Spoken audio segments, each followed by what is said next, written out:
Thanks very much, and thanks for inviting me once again.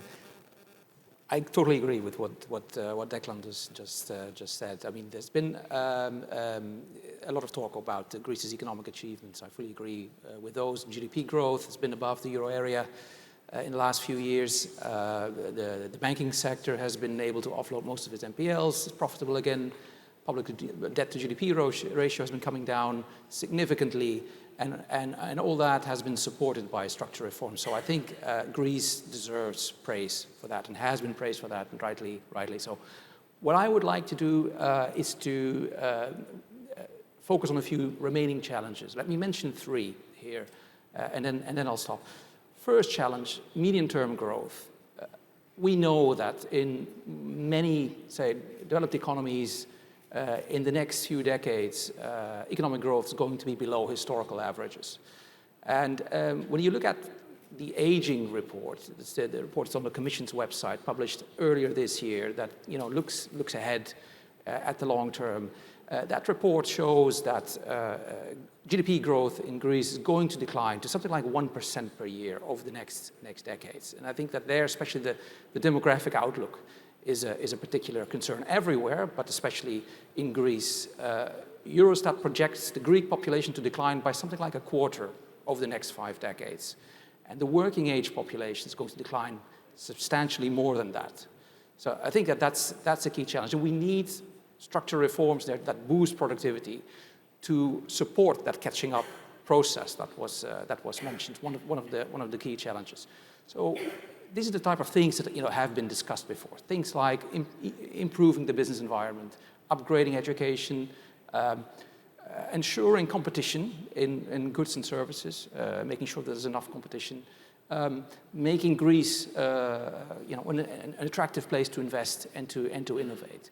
So these things are needed. I think is the key challenge there is to close that investment gap that still exists vis-a-vis the rest of Europe without creating unsustainable external deficits. Second challenge, financial sector. Banks have done a great job in reducing NPLs, supported also by key financial sector reforms. I think that the key priorities remain kind of as they are. There's still some further way to go. I think a strong capital base is a key priority.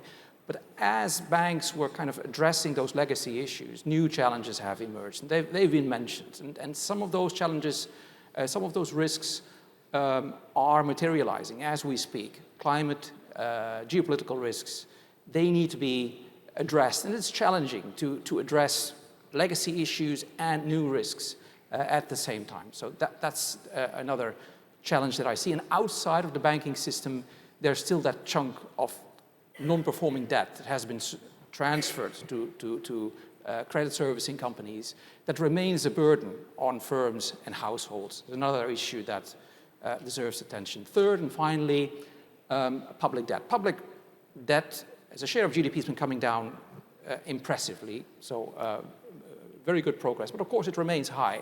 High public debt means that the government has less room for maneuver to respond to economic downturns. So and that is an important thing to keep in mind.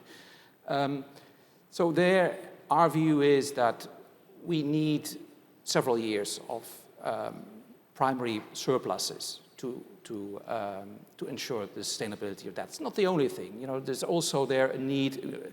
Policies can also contribute, growth-friendly policies, fiscal structural policies that boost productivity, that boost investment, can certainly also help to ensure that sustainability of the public finances. And the RRF, importantly, can help there as well. So to conclude, I think the score of the Greek economy, as the title of this session is, I think the score is very good. It's improving.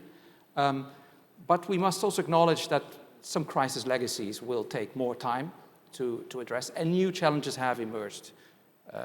Climate, demographics, debt, both private and public, are key issues that need to be tackled. So as we have now moved out of, say, the post-crisis stabilization phase, I think the key emphasis is now, should now be on the structural features of the Greek economy.